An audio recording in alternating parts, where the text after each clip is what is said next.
사랑하는 여러분, 오늘도 하나님께서 우리에게 새로운 날을 허락해 주셨습니다. 이 하루를 사는 동안 성령께서 우리에게 들려주시는 그 음성 따라 한 걸음, 두 걸음 나아가는 우리 모두가 되기를 주님의 이름으로 축복합니다. 오늘 여러분에게 전하고 싶은 하나님의 말씀, 구약성경 예레미야 38장 6절 말씀입니다. 그들이 예레미야를 끌어다가 감옥들에 있는 왕의 아들 말기야의 구덩이에 던져 넣을 때에 예레미야를 줄로 달아내렸는데 그 구덩이에는 물이 없고 진창뿐이므로 예레미야가 진창 속에 빠졌더라 기록하고 있습니다. 여러분, 이 말씀 눈물의 선지자로 알려진 예레미야에 관한 말씀인데요. 예레미야에서 읽어봤습니까? 예레미야가 그 시대에 겪었던 수많은 고초와 어려움들이 너무나 적나라하게 기록되어 있습니다. 오늘 말씀에도 보니 사람들이 예레미야를 끌어다가 구덩이에 집어 던졌는데 그 구덩이에는 물이 없고 진창뿐이어서 예레미야가 그 진창 속에 처박히고 말았다 기록하고 있습니다. 참으로 참담한 일입니다. 마음 아픈 일입니다. 왜 예레미야가 이와 같은 대우를 받아야 했습니까? 다른 것이 아니라 그가 하나님의 말씀을 전했기 때문입니다.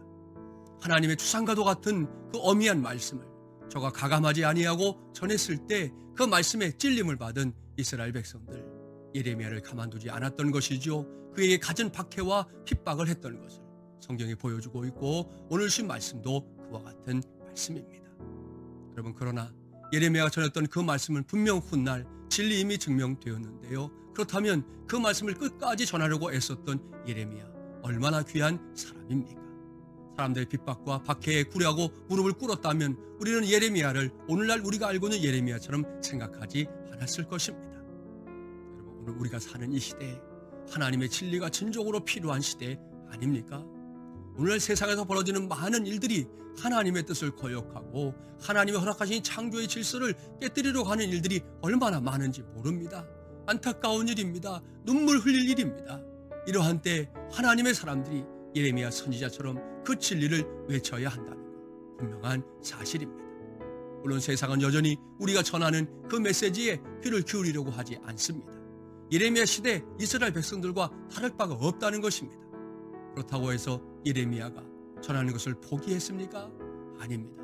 그는 여전히 전했습니다. 힘써 전했습니다. 마음을 다해 하나님의 마음을 그들에게 알리기 위해서 최선을 다했던 사람 예레미야입니다.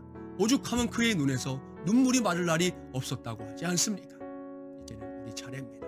저와 여러분이 하나님의 진리를 이 험한 세상을 향하여 선포해야 합니다. 세상이 하나님을 거절하고 믿는 자들을 뿌리치고 있다 할지라도 우리는 전해야 하는 것이 우리의 사명이라는 거 기억해야 할 줄 믿습니다. 이 하루도 그 사명을 감당하는 저와 여러분 되기를 주님의 이름으로 축복합니다.